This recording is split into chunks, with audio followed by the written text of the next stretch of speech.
এইভাবে অবাক হয়ে জিজ্ঞেস, তুমি সুইমিং জানো না? বরিশালের মানুষ বেড়া। ফারাবী হাফিজের কাছে সংবাদ উপস্থাপনা মানে হচ্ছে, আমি প্রথমে শুরু করলাম এইভাবে ঠিকই, পরে আস্তে আস্তে ঠিকই এরকম হয়ে যেতাম। কাইন্ড অফ জোকিং, মানে দৌড়াচ্ছে, স্ক্রিনের কাছে যাচ্ছে, আবার চলে আসছে এবং এটাকে হাইপার করে এমন জায়গায় নিয়ে যাওয়ার চেষ্টা করছে যে মনে হচ্ছে যে তৃতীয় বিশ্বযুদ্ধ ঠিক সংবাদ শেষ হওয়ার পরেই লেগে যাবে। আপনার টেলিভিশন দেখেন একজন বিজ্ঞাপন দেয়, অল টাইম রেড, একটা বিজ্ঞাপন না? ওদের টেলিভিশন দেখবেন কোনো বিজ্ঞাপন নাই। নাই কেন? যে ঝামেলাটা হয়ে গেছে সেটা হচ্ছে যা লেখা আছে পড়ে দাও বাবা। যে সাংবাদিক মানেই হচ্ছে যে পকেটে পয়সা নাই, ওই ঝোলা নিয়ে ঘুরবে, বেতন নাই 2-3 মাসের। আপনি বলেন যে একজন শিক্ষক টাকা ছাড়া ফেয়ারলি নিয়োগ হয়, এবং ভারত সারা পৃথিবী শাসন করে এই আইআইটি দিয়ে। যত বড় বড় কথা বলুক, পুরো আমেরিকা চালায় ইন্ডিয়া, প্রত্যেকটা প্রতিষ্ঠানের সিইও ইন্ডিয়ান। বেহুলা লক্ষিন্দরের গল্প শুনছেন? যে মানুষ মরে যাওয়ার পর তাকে কলার ভেলায় ভাসায় দেয়। আমি এরকম লাশ হাতে ধরে দেখছি, লেখা একটা চিরকুটের মধ্যে, উনি একজন মুসলিম নারী, আমরা জানাজা দিতে পারি নাই, পারলে জানাজাটা দিয়ে দিয়েন। একদিন ঘুমাইছে ট্রাকের নিচে, বৃষ্টি পড়ছিল ওই দিন, ট্রাকের নিচে। পরে দেখছি কুকুর আর আমি একসাথে ঘুমানো। আমি একটা মানুষকে ধরে যখন উঠাচ্ছি, ওই মানুষের হাত ধরে যখন আমি উঠাইলাম, ওই হাতের এই অংশ, এখান থেকে যে মাংস, সেটা আমার হাতের মধ্যে চলে আসছে, দগদগে একদম। আজকের এই গল্পটুকু শুনে আমার কাছে যেটা মনে হয়েছে যে ফারাবীকে আমরা চিনি স্ক্রিনে, তার বাইরের আরেকটা ফারাবীকে আমরা চিনলাম, যেটা আমাদের ফারাবী। আসসালামু আলাইকুম দর্শক, আপনাদের সবাইকে আমন্ত্রণ জানাচ্ছি all time milk bread presence তার জিকি প্রিয়া শোতে। আজকের এই সন্ধ্যাটা নিশ্চয়ই অনেক ভালো কাটবে, কারণ আজকে যিনি আমাদেরকে সময় দিচ্ছেন তিনি অত্যধিক পরিচিত সামাজিক যোগাযোগ মাধ্যমে তার কাজের জন্য, এবং গণমাধ্যমে তার একটি বিশেষ পরিচিতি হয়েছে তার কাজের, আমি বলতে পারি যে অন্যরকম একটা বৈশিষ্ট্যের কারণে। বিশেষ করে সংবাদ উপস্থাপনায় আমরা যদি বলি, আমাদের সমসাময়িক যারা উপস্থাপনা করছেন, যাদের নাম উচ্চারণ করলে আমরা যাদেরকে এক নামে চিনব, তাদের মধ্যে অন্যতম তিনি একজন। তিনি আমাদের প্রিয় ফারাবী হাফিজ। আমি আসলে পরিচয় দিতে গিয়ে একটু কনফিউজ হয়ে যাচ্ছি যে এতগুলো পরিচয় কোনটা বলা চলে, কন্টেন্ট ক্রিয়েটর নাকি সংবাদ উপস্থাপক নাকি গণমাধ্যম ব্যক্তিত্ব? এইটা আমার লাইফের একটা ট্র্যাজেডি, বুঝছেন? আমি জীবনে কোনো কিছুতেই একদম প্রথম হই নাই, মানে রোল নাম্বার 1 ছিল, সেটা আলাদা, কিন্তু আমার কাছে মনে হয় আমি ফাইনেস্ট না, আমি কাইন্ড অফ অ্যাভারেজ। না, মানে আমার জায়গায় মনে হয় সবসময়। কিন্তু ফারাবী, মানে সংবাদ উপস্থাপনায় আমি যদি বলি, মানে আমরা যখন হলে ছিলাম বিশ্ববিদ্যালয় জীবনে, আমরা ডালিম ভাই যখন আসতো একুশে টেলিভিশনে, ডালিম ভাইয়ের ভয়েস শুনলে মনে হতো যে না, ডালিম ভাই এখন খবর পড়তেছে। এক্স্যাক্টলি।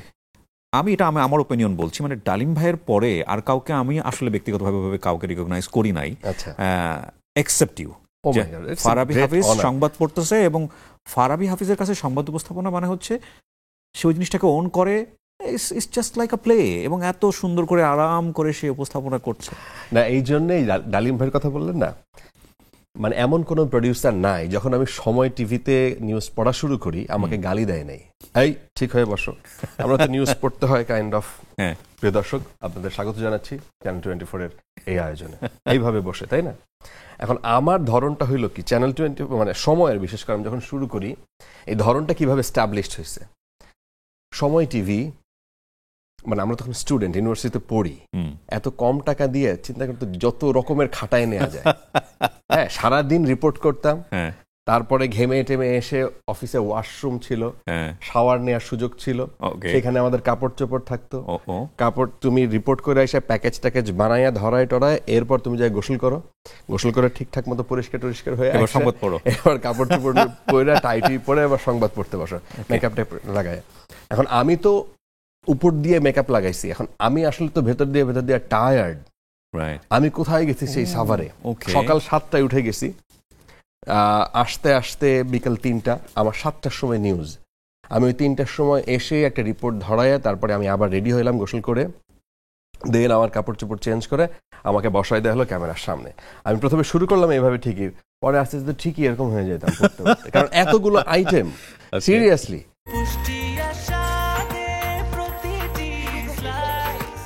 ব্রেকফাস্ট, টিফিন কিংবা স্ন্যাক টাইমে মজাদার আয়োজন মানে অল টাইম ব্রেড। এতগুলো আইটেম, মাঝে মাঝে একদিন আমার এমডি জো ভাই একদিন কানে টকব্যাক থাকে, আমাদের তো আসলে ইনস্ট্রাকশন দিতে দেয় পেছন থেকে কেউ, প্রডিউসার যখন বলল যে ফারাবি আমি শুনি যে ভয়েসটা ডিফারেন্ট, আমি বুঝলাম যে জো ভাই আমাদের মালিক। জি ভাই আপনি? আমি আবার ঠিক হয়ে বসলাম, তোমাকে কি বালিশ এনে দিব?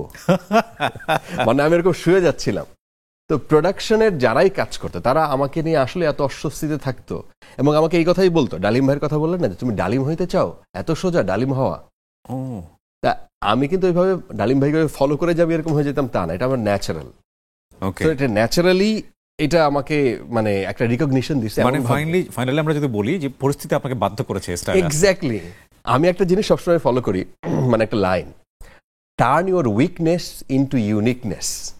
এটা আমার উইকনেস। আমি যখনই ক্লাসে, আমার স্কুল থেকে শুরু করে আমি যখন ইউনিভার্সিটিতে পড়ি, আমাকে যদি স্যার দাঁড় করাইতো, দাঁড়াও পড়া বলো, আমি পড়া দেওয়ার সময় আমার পড়া বলার চাইতে, মুখস্থ বলার চাইতে আমার হাত পা চোখ নাক মুখ, যেটা আমরা নন ভার্বাল কমিউনিকেশন বলি, এইগুলোকে এত বেশি আমি মানে অ্যাক্ট করতাম, আমাকে দেখি সবাই হাসা শুরু করতো। তো এইটা টেলিভিশনে এসে আসলে সাপে বর হয়েছে যে এটাও তো একটা স্টাইল, এটা হইতে পারে। তা আমি একটা ট্রেনিং নিতে গেছিলাম, সিএনএন একজন প্রেজেন্টার উনি আসলেন, উনি এসে প্রথম কথাই তার টেলিভিশনে খবর পড়া, এটা ট্রেনিং এর কি আছে আমি তো বুঝলাম না। টেলিভিশনে খবর পড়ো মানে একটা জিনিস দেয়া আছে, আমার ওই জিনিসটা জাস্ট বলতে হবে, সেটার জন্য আমাকে জানতে হবে কেন কিছু। আমি ক্যামেরার সামনেও যেমন, আমি ক্যামেরার বাইরেও তেমন। সো এর জন্য তো আমার কোনো ট্রেনিং এর দরকার নেই। সো একটা জিনিস আমরা, মানে আমি সাংবাদিকতা বিভাগেরই ছাত্র, আমরা বুঝি যে ক্যামেরার সামনে যখনই আপনাকে আসতে হয়, আপনাকে একটু কিন্তু অ্যাক্টিং করতে হয়, অ্যাক্ট করতে হয়, অভিনয় করতেই হয়। এই যে যেমন আপনি এখনই বসে আছেন, আমরা বাসায় গেলে বাবা মার সামনে, ফ্রেন্ডদের সামনে এভাবে বসি না, ফর্মাল একটা ফর্মাল লুক আছে। এই ড্রেস পরে সবসময় বাসায় থাকি না আমরা।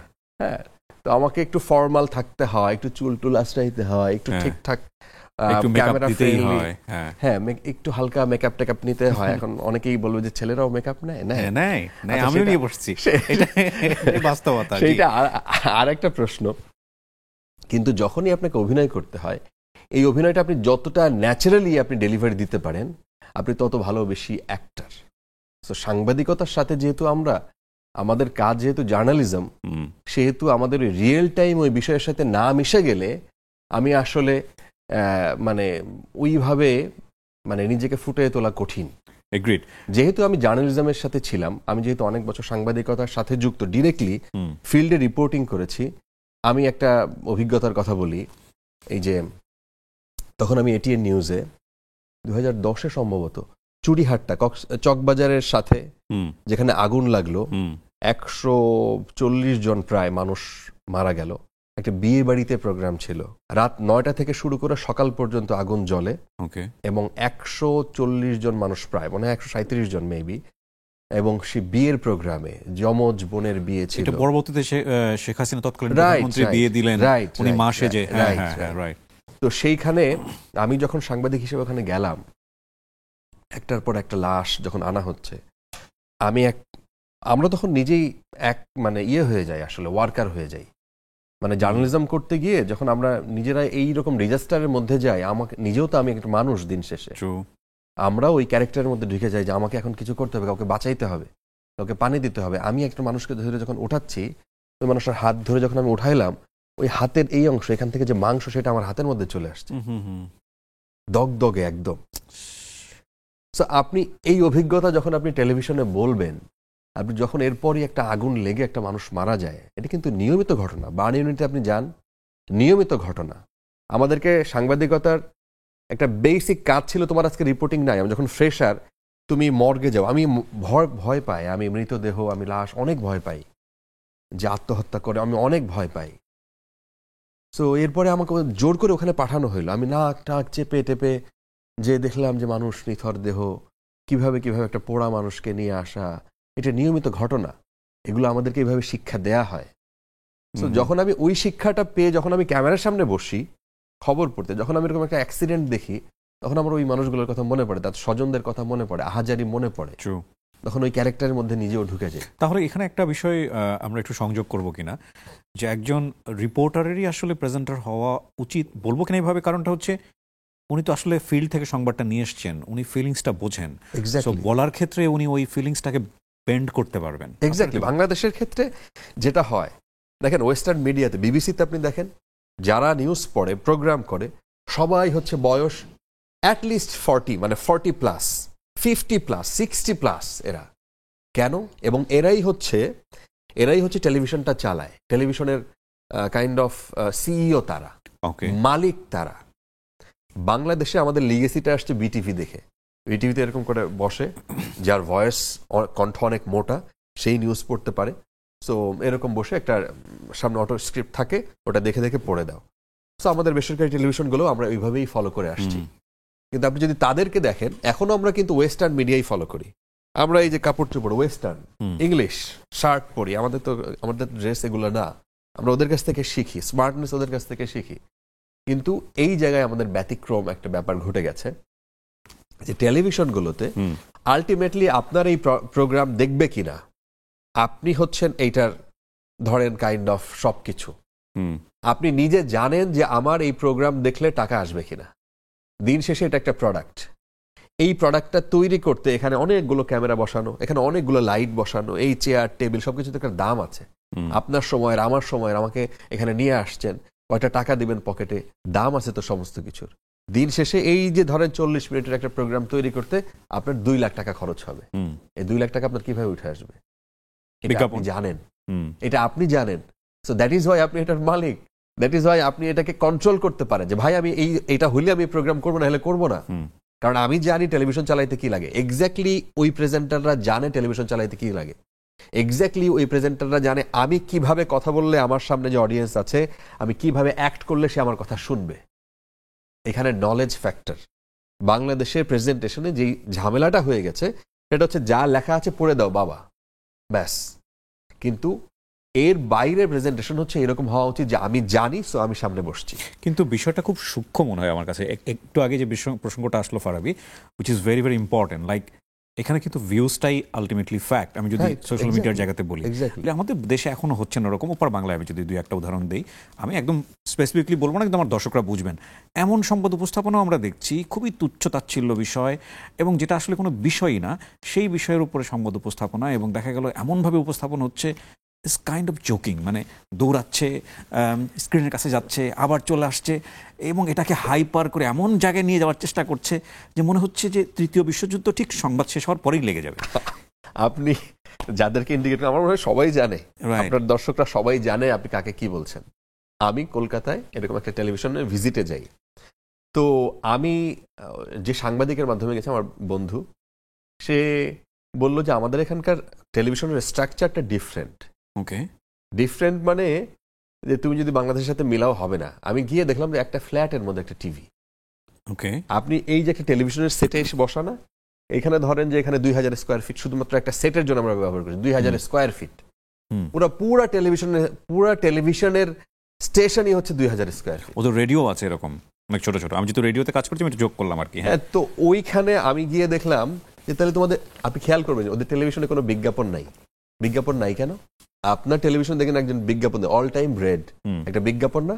ওদের টেলিভিশন দেখবেন কোনো বিজ্ঞাপন নাই। নাই কেন? ওদের টিভি কেউ দেখে না। ওটা একটা শো, কি টাইপের বলে, মানে আপনাকে টাকা দিলে আপনি কাজ করবেন, আপনি টাকা দিয়ে ওখানে বলবেন যে আজকে কিবরিয়ার জন্মদিন, তুমি একটু শুভেচ্ছা জানাই দাও, বানিয়ে দাও, এবং এর সুন্দর একটা অনুষ্ঠান বানিয়ে দাও। এক্স্যাক্টলি তাই। ওকে, এখন বাংলাদেশি শুনিয়ে, সেটা আবার পলিটিক্যাল দিক চলে যাচ্ছে, বাংলাদেশি শুনিয়ে কেন বলছে সেটা কেউ তাকে পেমেন্ট করছে কিনা আমার জানা নাই। এটা মানুষ দেখছে, এইটা মানুষ দেখছে, রাইট। যেহেতু এই পারের মানুষ, আমরা জীবনে কোনোদিন তাদের নাম শুনি নাই, নাম উল্লেখ করলাম না, ইস্যুটাও তো খুব কমন ইস্যু না, রাইট, নাম শুনি নাই। কিন্তু এই পাশে যেহেতু এক ধরনের, এটা বললে এক মানুষের এক ধরনের চুলকানি তৈরি হবে, আগ্রহ তৈরি হবে, বা একটা আশা তৈরি হবে একটা গ্রুপের, তাদেরকে ফোকাস করার জন্য। এবং যেহেতু ওই যে আমি আমার যে বন্ধুর কথা বললাম, ও বলল যে এটা তোমাদের টেলিভিশনের সেট আপের মতো না, যে একটা বেসরকারি প্রতিষ্ঠান একটা চ্যানেল বানিয়েছে, তারা তোমাকে দিয়ে প্রোডাক্ট তৈরি করবে, নিউজ তৈরি করবে, সেটা সেল হবে, চ্যানেলগুলো চলবে, প্রফিট করবে, তাই তো? আমাদের সেই উদ্দেশ্য না, এটা হচ্ছে দল চালায়। আমি বিজেপির, আমি কংগ্রেসের, আমি তৃণমূলের। ওকে, সো ফান্ড দিচ্ছে দল, সেই দলের যেই এজেন্ডা সেটা বাস্তবায়ন করার জন্য যত রকমের প্রপাগান্ডা লাগে, যত রকমের প্রচারণা লাগে, সমস্ত কিছু টেলিভিশন দিয়ে হয়। মেসেজটা Okay. ক্লিয়ার কিনা? Okay fine. সো আপনার দল যেটা আপনাকে অ্যাসাইন করছে আপনি সেটার বাইরে যেতে পারছেন না। So, আপনি যখন এইখানে বসে স্বাধীনভাবে আপনি আলাপ সালাপ করতে পারছেন, আপনি এই শর্ত দিয়েই আসছেন যে আমি কিবরিয়া, আমাকে যদি আপনার প্রোগ্রাম করতে আমাকে স্বাধীনতা দিতে হবে। আপনি এখানে স্বাধীন না, তোমাকেই চাকরি দিব যে কিনা আমার হয়ে তুমি মুখপাত্র, আমি তোমাকে বসাই দেবো, আমি যা বলবো তুমি তাই, আমি তোমাকে টাকা দিব তুমি তাই করবা। এবং সামহাউ ইস্যুটা কমন পড়ে গেছে, সো এটাকে তারা ক্যাশ করছে। এক্স্যাক্টলি। ফাইন। ফারাবি, আমরা খুব চমৎকার একটা আড্ডাতে আছি। সংবাদ নিয়ে আসলে আমার আরো পরে হয়তো কথা বলার কথা ছিল, কিন্তু আপনি আগাগোড়াই সংবাদের মানুষ, সে কারণেই আমরা সংবাদ নিয়ে শুরু করলাম। কিন্তু আমরা শৈশবের সংবাদটা একটু জানতে চাই, কেমন পরিবারে আপনি বড় হয়েছেন, কেমন ছিল শৈশব? ইনফ্যাক্ট এই ক্যারিয়ারটাই হবে সেটাও কোনো পরিকল্পনা ছিল কিনা? না, একেবারেই না। আমি আমার বাবা মার ছেলে, একমাত্র ছেলে। ওকে। আমার ছোটবেলায় আমি যখন একদম ছোট তখনই জানি যে আমার আরো 5টা ভাই ছিল, একদম কনজারভেটিভ ফ্যামিলি, একদম গ্রামের, একদম গ্রামের। আমার গ্রামে আমি প্রথম যে বিশ্ববিদ্যালয়ে পড়ার সুযোগ পেয়েছি। সেম দুজনের অবস্থা একই রকম।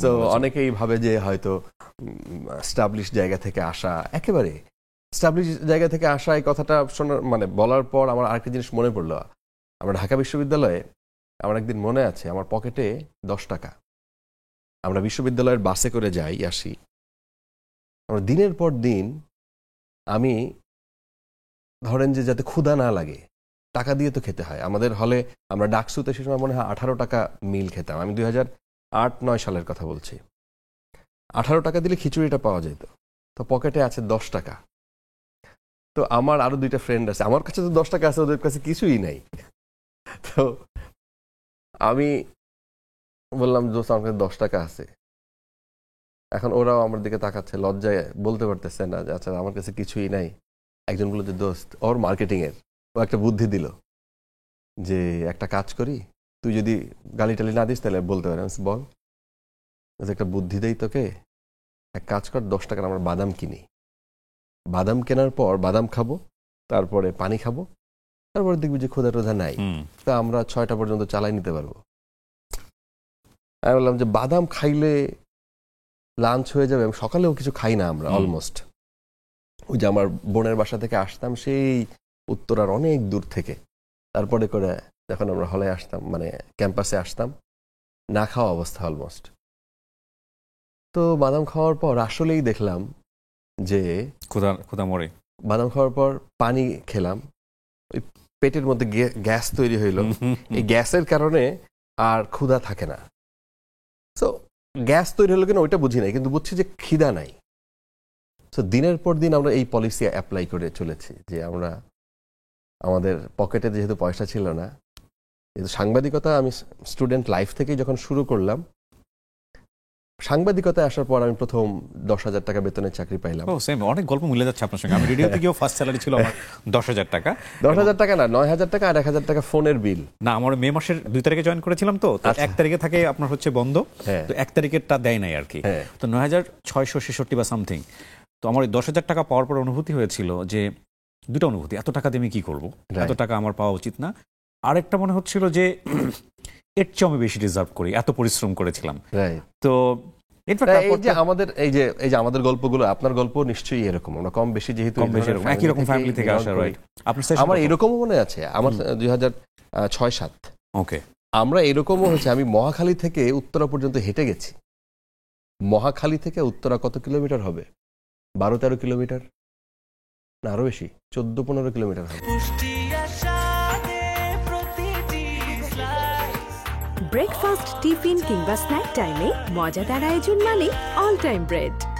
আমি বিশ্ববিদ্যালয় জীবনে আপনার সাংবাদিকতার পড়ার অভিজ্ঞতা একটু আসি, কেন এই সাবজেক্টে পড়লেন, নাকি পাওয়া? আসলে সাংবাদিকতা আসলে আমি খুব মানে ইচ্ছা করে খুব মানে ডেডিকেটেডলি সাংবাদিক হব এরকম ভাবি নাই। ওকে, আমার আসলে আমার অন্য সাবজেক্টে পড়ার ইচ্ছা ছিল, মার্কস কম ছিল, ইকোনমিক্সে পড়ার ইচ্ছা ছিল। সেম। সো আমি সুযোগ পাইলাম না, আমার ইংলিশে মার্কস কম ছিল, ওকে, 1 কম ছিল, এই কারণে আমি পাই নাই।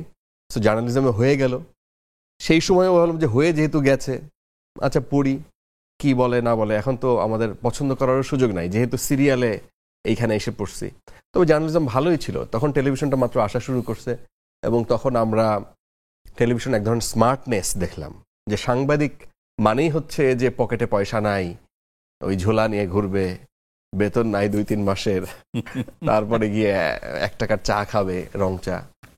তো ওই জায়গা থেকে জার্নালিজমটা একটা স্মার্ট জায়গায় আসলো, একটা লুক দেখলাম আমরা। এনটিভি আসলো তখন, যে ব্যাচটা তারা জয়েন করলো, তখন মনে হলো যে না, এরকম তো হওয়া যায়, এটা তো করা যায়, এবং নায়ক না হয়েও টেলিভিশনে ওই রকম একটা ফিল পাওয়া যায়, আমাকে মানুষ চিনবে, মানুষের কাছে যাওয়া যাবে, তখন একটা আশার জায়গা তৈরি হলো।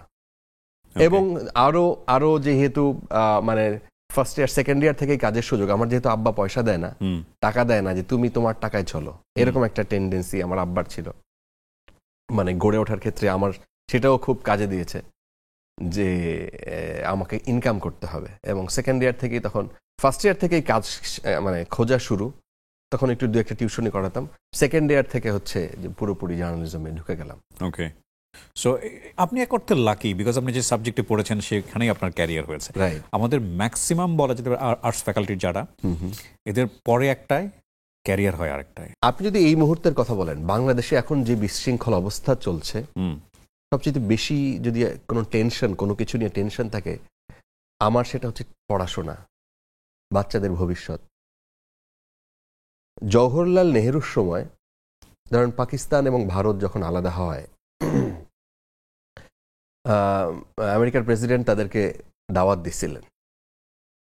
যখন সেই দেশে গেল তখন বলল যে আপনারা কিছু চাইতে পারেন আমার কাছে।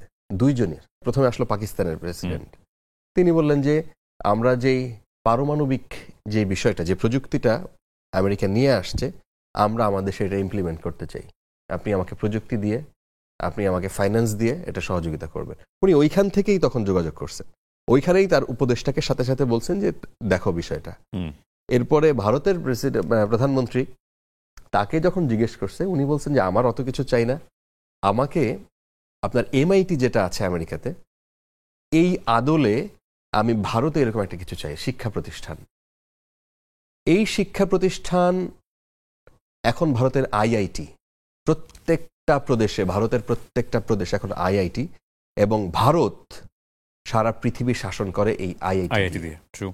তো আপনার এই শিক্ষা, ভারতে আপনি আমেরিকাতে যান, যত বড় বড় কথা বলুক, পুরো আমেরিকা চালায় ইন্ডিয়ান, প্রত্যেকটা প্রতিষ্ঠানের CEO ইন্ডিয়ান। আপনি কানাডাতে যান, আমি টরন্টোতে গেছি, আমি 8 জন মানুষের সাথে কথা বলছি, 8 জন, ট্যাক্সি ড্রাইভার, উবার ড্রাইভার, আপনার রেস্টুরেন্টে খাইছি, তারপরে হচ্ছে আর কোথায় গেলাম, একটা দোকান থেকে ওই যে গ্রসারি শপে গেছি, 8 জন, হোটেল রেস্টুরেন্টে গেছি, 8 জন মানুষের সাথে কথা বলছি আমি সেই টরন্টোতে গিয়ে, 8 জনই ইন্ডিয়ান।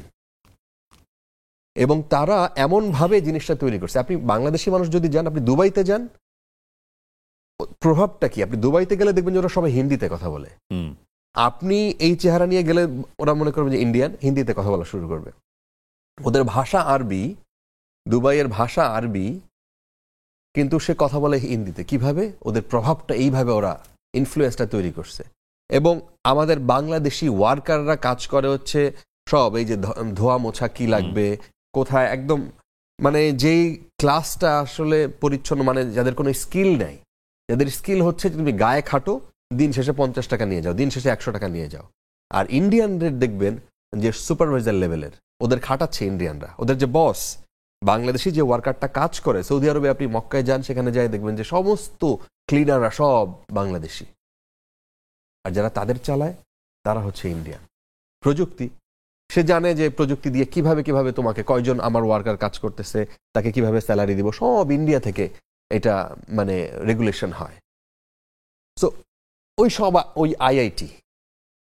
আপনার পলিসি দেখেন শিক্ষা ক্ষেত্রে। আমি একবার সুইজারল্যান্ডের একটা স্কুল, আমি এই কথাটা আরো এক জায়গায় বলেছিলাম, কোথায়, সেখানে আমি একটা স্কুলে ভিজিটে গেলাম, সেটাও ইন্টারেস্টিং কাহিনী। আমার এক বন্ধু, বাংলাদেশি বন্ধু, সে বলছে যে তুমি জুরিক লেকে সুইমিং করবা না? আমি বলছি হ্যাঁ, জুরিক লেকে তো যাবই, যেহেতু এখানে আসছি, সুইজারল্যান্ড আমার স্বপ্নের দেশ। তো সে বলল যে না না, আমি সুইমিং করতে পারবো না, আমি পারি না সুইমিং। তখন ওইখানে ওর সাথে ওর সুইস আর একটা ফ্রেন্ড ছিল, ও বলল যে তুমি সুইমিং জানো না, তুমি, আমি তো মনে করছি ও বাঙালি যেহেতু, সেই কারণে মনে হয় এইভাবে অবাক হয়ে জিজ্ঞেস, তুমি সুইমিং জানো না, বরিশালের মানুষ বেড়া, এই টাইপের একটা অ্যাটিচিউড। কিন্তু সে আসলে বলছে যে সুইমিং জানো না, তুমি স্কুলে যাও নাই, তখন আমার কান খাড়া হয়ে গেছে, স্কুলের সাথে সুইমিং এর কি সম্পর্ক? বন্যা পানি না, তাহলে আমাকে জিজ্ঞেস করছে, তুমি সুইমিং শিখছো কোথেকে? আমি বলছি আমার যে খালে বিলে। ডুবাইয়া, Right. আমার বাড়ির পাশে খাল ছিল। হুম। সে বলে নদীতে ডুবাইয়া, আচ্ছা তুমি কালকে আমার স্কুলে যাওয়া। আমি বললাম যে ওকে, ওর বাচ্চাটা স্কুলে পড়ে, ওই স্কুল থেকে দেন আমাদের জুরিক লেখে আসবো, তারপরে মানে আমাদের যে প্ল্যান। আমি ওর যে স্কুলে গেছি, বাচ্চার স্কুলে ভেতরে ঢুকছি, ওই সময় দেখি কতগুলো বাচ্চা, জাস্ট হচ্ছে বোধহয় 1 বাচ্চা হবে, মানে কথা বলতে জানে, তো সেগুলো নাচতে নাচতে বের হচ্ছে, আর সবগুলোর কোমরে দড়ি বাঁধা। আমি ওকে জিজ্ঞেস করলাম, কি তোমাদের কি মানবাধিকার বলতে কিছু নাই নাকি? এইটুক বাচ্চাকে তোমরা দড়ি দিয়ে বাইধা? বলছে না, আজকে এটা ওদের ক্লাস, এটা হচ্ছে ওরা ওই যে রাস্তার আদব কায়দা শিখতে যাচ্ছে, কিভাবে রাস্তায় চলবে, রাস্তার সাইন কি, এগুলো বইতে পড়াচ্ছে না, কিন্তু প্র্যাকটিক্যালি দেখাচ্ছে। ওরা কিন্তু এখনো ABCD শেখে নাই, এখনো জানে না 1 2 3 কি জিনিস, এগুলো জানে না। সবগুলো নাচতেছে, গান গাচ্ছে, টিচার সামনে একজন, পেছনে একজন। হ্যাঁ, ওদেরকে নিয়ে রাস্তা পার হচ্ছে। এবং তারপরে আমি আরেকটু ভেতরে গেলাম, ভেতরে গিয়ে দেখি একটা বাচ্চা বোধহয় ক্লাস 3-4 পড়ে, ও হচ্ছে শপকিপার, দোকানদার। তা আমি ওকে জিজ্ঞেস করলাম, বাচ্চাটা কি গরিব, নাইলে এই বয়সে কে দোকানদারি করবে? সে আমার দিকে আরো অবাক হয়ে বলল, না এখানে তো গরিব বড় লোকের কোনো বিষয় নেই। তাইলে ও দোকানদারি? তখন ও আমাকে মনে হয় কিছুটা রিড করতে পারছে। সে আমাকে, তুমি ওর কাছে কিছু একটা কিনে নিয়ে আসো। আমাকে বলে নাই ঘটনাটা কি। তা আমি ওর কাছে গেলাম, ও আমাকে সুন্দর করে কনভিন্স করতেছে যে, আমি বললাম তুমি আমাকে একটা চকলেট দাও। সে বলে যে, তুমি কি নতুন আসছো? আমি বললাম হ্যাঁ, আমি এখানে বেড়াতে এসেছি। তুমি কি সুইজারল্যান্ডেই প্রথম আসছো? আমি বলছি হ্যাঁ। বলছে তাইলে তোমাকে আমি একটা চকলেট দিই, যেটা হাতে বানানো। বলছি হ্যাঁ দাও। সে আমাকে একটা চকলেট দিল হাতে বানানো। তারপর আমাকে বললো, তোমার কি বেবি আছে? আমি বলছি হ্যাঁ, আমার বেবি আছে। বলে যে তাহলে তুমি আরো 2টা চকলেট নাও। আমি বললাম হ্যাঁ, আরো 2টা চকলেট দাও। হ্যাঁ, তো সে তারপরে আমাকে কনভিন্স করলো যে এই চকলেটটা তুমি নিয়ে যেতে পারবে না, তুমি যখন বাসায় যাবে তখন তুমি আমার কাছ থেকে আরো চকলেট নিয়ে যাবে। আচ্ছা ঠিক আছে, এখন আমরা 3 জন, তো তুমি 3টা চকলেটই আমাকে দাও। সে আমাকে 3টা চকলেট দিল, এবং তাকে আমি 100 সুইস ফ্রা দিলাম। সুইস ফ্রা তো 100 টাকার নোট আর কি। সে আমাকে গুনে গুনে 3 টাকা রাখলো। 3 টাকা রাখলে 97 টাকা সে সুন্দর করে ক্যাশ সাজানো, যেভাবে ওই যে আমাদের সুপার শপে যেভাবে থাকে, তা আমাকে নোটগুলো ফেরত দিল। তা আবার আমাকে সে কনভিন্স করা হচ্ছে, তুমি আবার এসো আমার কাছে, এগুলো নিয়ে যেও কিন্তু। আমি বলছি হ্যাঁ ডেফিনেটলি, আমি আবার আসবো। তো আমি যখন ওর কাছে গেলাম, ঘটনাটা কি? সে বললো যে এটা ওর ক্লাস, এটা ওর ম্যাথ ক্লাস। কি আশ্চর্য কথা! শুধু কি ম্যাথ, সেলস, মার্কেটিং, ম্যাথ সবগুলো একসাথে। এক্স্যাক্টলি, এইটা দিয়েই ওর পারফরমেন্স, সে এভালুয়েশনটা এভাবে হচ্ছে যে ও টাকা কিভাবে অ্যারেঞ্জ করছে, ও কয় টাকা বিক্রি করছে, এবং ওখানে কয় টাকার জিনিসপত্র ছিল, এবং সে কয় টাকা ভ্যালু অ্যাড করছে, কয় টাকা সে শেষ পর্যন্ত প্রফিট করতে পারছে। এইগুলো নিয়ে তার একটা প্রেজেন্টেশন দিতে হবে। ক্লাস 3-তে না 4-এ পড়ে সেই বাচ্চা। এরপর আমি স্কুলের ভেতরে গেলাম, সারাদিনের স্কুল ওদের, প্রত্যেকের আলাদা আলাদা ডেস্ক, আলাদা আলাদা ডেস্কে যার যার, আমরা যে সময় গেছি তার বোধহয় আধা ঘন্টা পরে মনে হয় ওদের টিফিন টাইম। ওই টিফিনে সবার দেখলাম যে সব নাচতে নাচতে গিয়ে এক একজন প্লেট নিয়ে আসছে, প্লেট নিয়ে এসে সেটা ক্লিন করছে। সে ক্লিন করে সে তার খাবারটা গরম করছে, তাকে কেউ কিছু করে দিচ্ছে না, তার নিজে নিজে করতে হচ্ছে। এক এক ক্লাস এক এক রকম, একদম ছোট যেটা, ওগুলোর আবার হচ্ছে বসায় বসায় খাওয়াচ্ছে। এগুলো সবাই নাচতেছে আর খাচ্ছে, গান গাচ্ছে। ওরা স্কুলে যেতেই বেশি পছন্দ করে এই কারণে। সো ওর বই খাতা সমস্ত কিছু ওর নিজের গোছাইতে হবে। ওর এখানে ড্রেস থাকে 3-4 রকমের, খেলার জন্য একটা ড্রেস, আবার অন্য খেলার জন্য আরেকটা ড্রেস, স্কুলের জন্য আরেকটা ড্রেস, আবার হচ্ছে ছুটির দিন থাকে সেই সময়ের জন্য আরেকটা ড্রেস। এগুলো সবার ওর নিজের গোছাইতে হয়। এই যে ম্যানেজমেন্টটা, আপনার মানি ম্যানেজমেন্টটা, আপনার ক্লিনিং, আপনার খাবার পরে আপনার নিজের খাবারটা, নিজের প্লেটটা নিজের গোছাইতে হবে। ক্লাস 2-তে তার হচ্ছে সাইকেল চালানো, 2-তেই তার সুইমিং শেখানো, তাদের সিলেবাসের মধ্যে এগুলো দেয়া। তার কিভাবে তার রান্না করে খেতে হবে, তার নিজে কিভাবে সারভাইভ করবে, কিভাবে একটা গাছ লাগাইতে হয়, কিভাবে এই গাছের যত্ন নিতে হয়, এবং গাছটা আসলে কি ধরনের অবদান সে সমাজে রাখে, পরিবেশে রাখে, এবং আমার জীবনে রাখে, এগুলো সে শেখে। এক্স্যাক্টলি। সো ওইটা নিয়ে যখন বাংলাদেশে শুরু হয় কারিকুলামটা, ব্যবস্থাপনা, যে হ্যাঁ তাহলে আমাদেরও বাচ্চাদের এটা শেখানো উচিত, এটা সরাসরি শিক্ষকদের উপরে দিয়ে দেয়।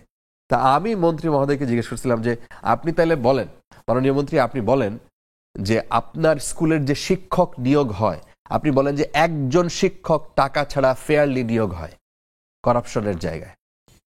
আপনার যে অবকাঠামো আছে, এই বাচ্চাদেরকে যে এখনই আপনি আলু ভর্তা মানে রান্না করা শেখাচ্ছেন, আপনি ভাত রান্না করা শেখাচ্ছেন, আপনি ডিম রান্না করা শেখাচ্ছেন, এদের সেই অবকাঠামোটাই তো আপনি রেডি করেন না। যদি একটা অ্যাক্সিডেন্ট ঘটে দায় কে নিবে? এরা বাধ্য হয়ে সেই বাসা থেকে এগুলো করে আয় না, ওই যে বাসায় যে মা রান্না করতো সেই মার কাছ থেকে ধরে আয় না। এখানে দেখা দিচ্ছে শিক্ষকও ওকে হয়ে গেছে, মানে শিক্ষকও হাফ ছেড়ে বাচ্চা যে বাবা কি কি জিনিস আমার মধ্যে। তার কোনো ট্রেনিং নাই, স্কুলের কোনো কিচেন নাই, স্কুলের কোনো অবকাঠামো নাই, স্কুলের কোনো মানে সুইমিং পুল নাই, আপনি এখানে সাঁতার শেখানোর জন্য পাঠিয়ে দিচ্ছেন। এক্স্যাক্টলি দ্য মেসেজটা আসলে কি আমি যদি বলি, ওখান থেকে ওরা সুইমিং শেখাচ্ছে ফাইন, আমাদের বাচ্চারা হয়তো ন্যাচারালি অন্যভাবে শিখে, কিন্তু ফ্যাক্টটা হচ্ছে যে প্র্যাকটিক্যাল এডুকেশন, লাইক আমার প্রাত্যহিক জীবনে যেটা কাজে লাগে, রাইট। সো ওইটাকে এস্টাবলিশ করতে হবে আমার এডুকেশন সিস্টেমের মধ্যে। ব্রেকফাস্ট, টিফিন কিংবা স্ন্যাক টাইমে মজাদার আয়োজন মানে অল টাইম ব্রেড। আপনি সামাজিক যোগাযোগ মাধ্যমেও কিন্তু খুবই সুপরিচিত একজন কন্টেন্ট ক্রিয়েটর। এইটার শুরুটা কি, বা এখানে আপনি যে বিষয়গুলো নিয়ে কাজ করেন সাংবাদিকতার সাথে মিল রেখেই সে কাজগুলো হয়, আমি বলবো এটা কি খুব প্ল্যান করে হয়েছে?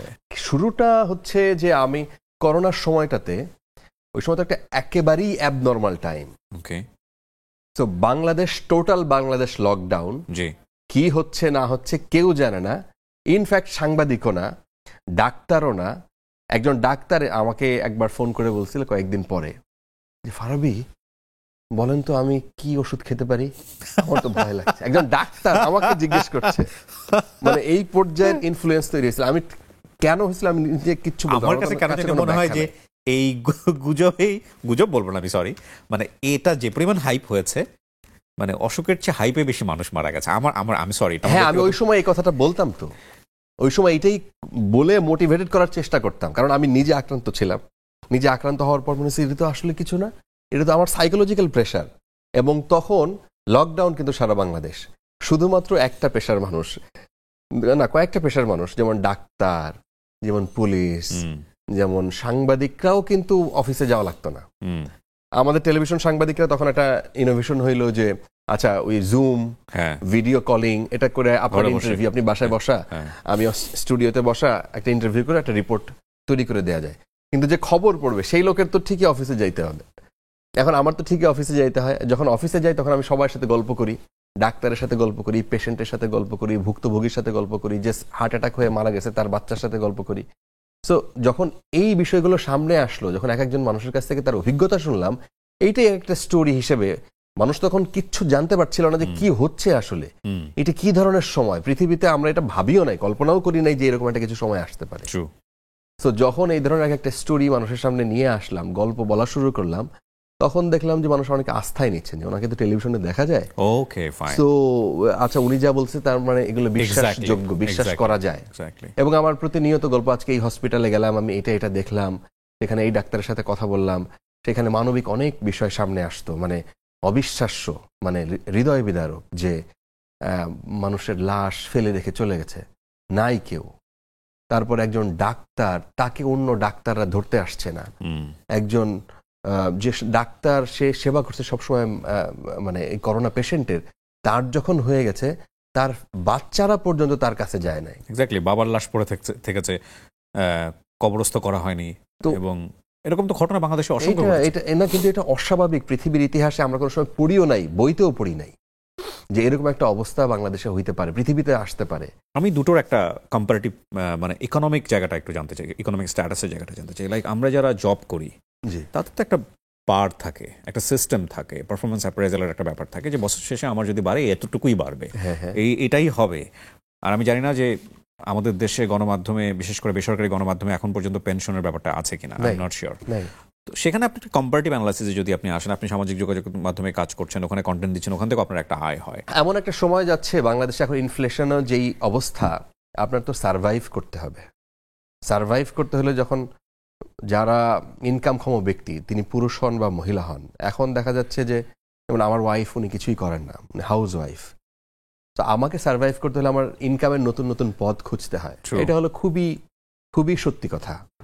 যে আমার জার্নালিজম, আমি টেলিভিশনে খবর পড়ি, এটা দিয়ে আমার যে টাকা ইনকাম হয় সেটা দিয়ে আমার আসলে হয় না, এটা দিয়ে আমার সংসার চলে না। আমার 2টা বেবি আছে, ওদের স্কুলের খরচ, আমার গ্রামের বাড়ি আছে, এবং মানুষ আমাকে দেখে বড় ভাবে, আমার মনে করে অনেক পয়সা, এবং স্টিল আমাদের বাড়িতে আরেকটা বড় সমস্যা হচ্ছে এই ব্লেজার স্যুট। এক্স্যাক্টলি, এটা তো আমার নর্মাল পোশাক। হ্যাঁ, এবং দেখে মনে করে তোমাদের তো অনেক পয়সা। আমার বাড়ির পাশের, আমাদের বাড়িটা শহরে, আমার আব্বা আমাদেরকে শহরে বলতে মফস্বল শহরে নিয়ে আসে। তো ওখানে আমাদের পাশের বাড়িতে যার বিল্ডিং, তিনি মোটামুটি ধরেন যে একটু কম শিক্ষিত বা কম পড়াশোনা জানা মানুষ, গ্রামেই থাকেন, কিন্তু তার বাড়ি ধরেন 2-3 তলা 4 তলা বাড়ি।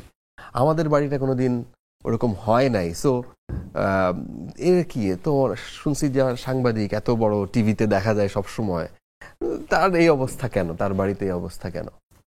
সো এইটা হচ্ছে রিয়েলিটি। কম্প্যারিজনের কথা যদি বলেন, যে টেলিভিশন থেকে সিমুলটেনিয়াসলি এখন সোশ্যাল মিডিয়াতে অনেক বেশি মোটামুটি ফিডব্যাকটা ভালো হয়, সেই কারণে এই ছোট ছোট কন্টেন্ট দিয়ে আমার কাজ হয়, কিছু টাকা আসে, এটা সত্যি কথা। আর পাশাপাশি আমার যেটা জানে না মানুষ, সেটা হচ্ছে যে টেলিভিশনে আমি কাজ করি খুব অল্প সময়। আচ্ছা, আমি শুধু হয়তো খবর পড়ি অথবা একটা টকশো করি। আগে একসময় ফুল টাইম জার্নালিজমেই ছিলাম। আচ্ছা, যদিও আমি এখন জার্নালিস্ট বলতেই স্বাচ্ছন্দ্য বোধ করি, এই জন্যে যে আমি এর মাঝখানে সরকারি চাকরিও করেছি। ওকে, আমি সবশেষ পরিবেশ বন মন্ত্রণালয়ে পোস্টেড ছিলাম। আমি দেখলাম যে আসলে এই টাকা দিয়ে আরো পোষায় না। তখন ওই যে মানুষ বড় ভাবে, এটা তো আরো যায় না, একটা গাড়ি কিনতে পারি না, তো সরকারি গাড়ি পাই, কিন্তু সরকারি গাড়িতে আবার এই লোক কি সরকারি চাকরি করে না সে সাংবাদিক, এটা আইডেন্টিটি ক্রাইসিসে ভুগলাম। তারপরে বহু কষ্টে আমার আব্বাকে ম্যানেজ করলাম যে আব্বা, এই টাকা দিয়ে আমার আসলে কিছু হয় না। আমি সবশেষ যে সময় চাকরিটা ছেড়ে আসলাম, তখন মনে হয় আমার 48,000 টাকা বেতন পাইতাম। ওকে, সরকারি চাকরিতে ধরেন যে এই টাকা, এইটাই হচ্ছে নর্মাল স্যালারি। এইটা দিয়ে আপনি কি করবেন? এই টাকা দিয়ে আপনি আপনার বাচ্চাটা, আপনি এটা, আমার যে বাসা ভাড়া ধরেন 20,000 টাকা দিয়ে একটা বাসা ভাড়া, সেটা ছোট্ট একটা বাসা পাবেন আপনি ঢাকা শহরে, এবং এই টাকা দিয়ে আপনি একটা মানুষের স্ট্যান্ডার্ড একটা মানুষের চলা সম্ভব না। তো এর পাশাপাশি যেহেতু টেলিভিশনে খবর পড়ার ওই টাকাটা পাইতাম, সেহেতু আমি মোটামুটি চলে যেতাম। কিন্তু একটা সময় ভাবলাম যে না, এই অফিসের এই সময়টা আসলে আমার ওয়েস্টেজ, এবং গভর্নমেন্ট জবে সবাই এখন গভর্নমেন্ট চাকরি চায়, কারণ এখানে অনেক উপরি ইনকাম আছে, আর কিচ্ছু না। এই টাকা দিয়ে আমার পোষায় নাই দেখে আমি সাংবাদিকতায় চলে আসছি, আবার ব্যাক করছি। এরপরে আমি জাতিসংঘ বাংলাদেশের অফিসে কাজ করছি, সেখানে কনসালটেন্সি করছি, সেখানে একটা ভালো হ্যান্ডসাম স্যালারি দেয়। সো টেলিভিশন সবাই আমাকে ওইটুকুই চিনে, কিন্তু এর বাইরে আমার পরিচয়টা আসলে আমি কনসালটেন্সি করি, কমিউনিকেশন এক্সপার্ট, যে কিভাবে আমি যোগাযোগের অনেক ধরনের উইং আছে। ওকে, সোশ্যাল মিডিয়া উইং, পোস্টার এক ধরনের যোগাযোগ, মাইকিং এক ধরনের যোগাযোগ, মেসেজ ক্রিয়েট করা আমাদের কাজ, মেসেজটা পৌঁছানো মানুষের কাছে, এটা আমাদের কাজ। সো আমি ওই উইংটায়, জার্নালিজমের সাথে ওইটা আসলে খুব বেশি পার্থক্য নাই, ওই কাজটা করতেও আমি স্বাচ্ছন্দ্য বোধ করি। এনজিও কেন্দ্রিক, এনজিও কেন্দ্র, রাইট। ব্রেকফাস্ট, টিফিন কিংবা স্ন্যাক টাইমে মজাদার আয়োজন মানে অল টাইম ব্রেড। এমন হয় না যে কাজ করতে গিয়ে কিছু জিনিস সারা জীবনের জন্য স্মৃতিতে গেঁথে যায় এবং সেটা কখনোই ডিলিট করা যায় না? আমরা সেরকম কিছু মেমোরি দিয়েই আজকের অনুষ্ঠানটা শেষের দিকে যেতে চাই আর কি। রিসেন্টলি যদি বলি যে আমি ফেনীর বন্যা, এই বছরের যে বন্যা, এটা অবিশ্বাস্য। আমার লাইফের একটা, মানে আমি এটা কোনোদিন ভুলতে পারবো না, এবং আমি চিন্তা করেও এখানে যাই নাই। আমি ভাবলাম যে ফেনীতে বন্যা হচ্ছে, আমরা তো টেলিভিশন থেকে ধরেন, আমরা রোহিঙ্গা যখন ঢল বাংলাদেশে আসে 2017 সালে, তখন আমরা ওখানে লাইভ নিউজ প্রেজেন্টেশন করেছিলাম ওখান থেকে। আমি এই পর্যন্ত কাদা এই পর্যন্ত আমার 2 পা কাদার মধ্যে, কিন্তু মানে লাখ লাখ মানুষ ওখানে, 12 লাখ মানুষ রোহিঙ্গা, 8 লাখ মানুষ শুধুমাত্র ওইটুক সময়ের জন্য, ওইটুক সময়ের মধ্যে বাংলাদেশে ঢুকেছিল। তো আমি কাদা মানুষ, এবং প্রত্যেকটা মানুষ তো একদম মানে শূন্য হাতে, সবাই খালি হাতে, বাচ্চা কাচ্চা নিয়ে, এবং ইয়াং মানুষজন নাই, এবং আমি কাদার মধ্যে, বাট আমার পাশে মানুষের পায়খানা, মানুষের মানে বিশ্রী, আপনি তাকাইতে পারবেন না, মানে এই অবস্থার মধ্যে আমি খবর পড়লাম টানা 20 মিনিট, এবং টানা 22 দিন আমরা ওখান থেকে যখন লাইভ করলাম। এটা আমার লাইফের একটা মানে আমি এটা কোনোদিন ভুলতে পারবো না, এবং বাংলাদেশের ইতিহাসে এর পরেও কোনোদিন হয় নাই যে একটা বুলেটিন হয়, রিপোর্টাররা নর্মালি এই কাজটা করে, কিন্তু প্রেজেন্টার মাঠ থেকে, এটা অবিশ্বাস্য। আর একটা যেটা কথা বলতে চাইলাম যে ফেনীর ঘটনা, আমি ওখানে যখন গেলাম, যখন পৌঁছাইছি ওখানে, তখন দেখলাম আস্তে আস্তে আমাদের রাত ভোর হচ্ছিল। তখন আমরা ট্রাকে জায়গা নাই, ট্রাকের ছাদের উপরে 7 জন যাই, পাগলামি করি। এখনো তো বয়স টয়স যা আছে চলবে, চালাই যেতে পারবো। কিন্তু আমি প্রিপারেশন নিয়ে যাইনি কোনোভাবে যে ওইখানে যা ঘটবে আমি কিছু জানি না। ওইখানে যাওয়ার পর দেখলাম আমার ফোনে নেটওয়ার্ক নেই। তো আমি 4 দিন আমার ফ্যামিলি থেকে টোটালি আলাদা। আমি জানতাম না যে আমি যে আগে একটা মেসেজ দিয়ে আসবো যে আমি হারাই গেলে তোমরা টেনশন করো না, ওখানে নেটওয়ার্কের সমস্যা। ওখানে গিয়ে দেখলাম আমরা যেখানে পৌঁছাইছি শুধুমাত্র একটা ট্রাঙ্ক রোড, ফেনীর যারা মানুষ তারা চিনবে, ট্রাঙ্ক রোডটা বাদ দিয়ে বাকি ফেনী শহরও পানির নিচে। ফেনী শহর, ফেনী বাংলাদেশের এমন একটা জেলা, আমি জানি না, আমার মনে হয় না, আমি তো সাংবাদিকতা করতে গিয়ে সারা বাংলাদেশে অলমোস্ট ঘুরলাম, শুধুমাত্র জেলা হিসেবে ফেনীর মতো এত ধনী জেলা আমার মনে হয় নাই। ফেনী আর কুমিল্লা মনে হয় কম্পিট করবে কাছাকাছি, ওকে, এত ধনী মানুষ। এবং 16 না 18 তলা বিল্ডিং ঘুরলাম আমি ফেনী শহরে, 27টা আমার নিজের চোখে। 18 তলা অথবা 16 তলা, মনে হয় 16 তলা বিল্ডিং। আপনি জেলা শহরে তো আপনি 6 তলা বিল্ডিং পাওয়া মুশকিল হয়ে যায় অনেক জেলাতেই। সো এত ধনী মানুষ, কিন্তু প্রত্যেকটা মানুষ খাবারের কষ্টে ভুগছে। প্রত্যেকটা মানুষের বাসায় ইলেকট্রিসিটি নাই। প্রত্যেকটা মানুষ, ফেনীর মানুষ যদি হয়ে থাকে এটা সারা জীবন সে মনে রাখবে। আমি এমন সিনারি দেখলাম আমার চোখে, বেহুলা লক্ষিন্দরের গল্প শুনছেন যে মানুষ মরে যাওয়ার পর তাকে কলার ভেলায় ভাসায় দেয়, আমি এরকম লাশ হাতে ধরে দেখছি যে মানুষ মরতেছে, ভেসে যাচ্ছে, কবরের জায়গা নাই, কবরের জায়গা নেই, মাটি তো নাই। এবং ওই যে ভেলায় তাকে ভাসায় দেয়া হয়েছে, এখানে প্লাস্টিকের বোতলের মধ্যে, আমি একটা প্লাস্টিকের বোতল পাইছি, সেখানে গন্ধ, কে যাবে, মানে 3-4 দিন হয়ে গেছে মৃতদেহ, মাছি আর উপরে মশারি দিয়ে ঢাকা। তো আমি কাছে গেলাম, লেখা একটা চিরকুটের মধ্যে, উনি একজন মুসলিম নারী, আমরা জানাজা দিতে পারি নাই, পারলে জানাজাটা দিয়ে দিয়েন।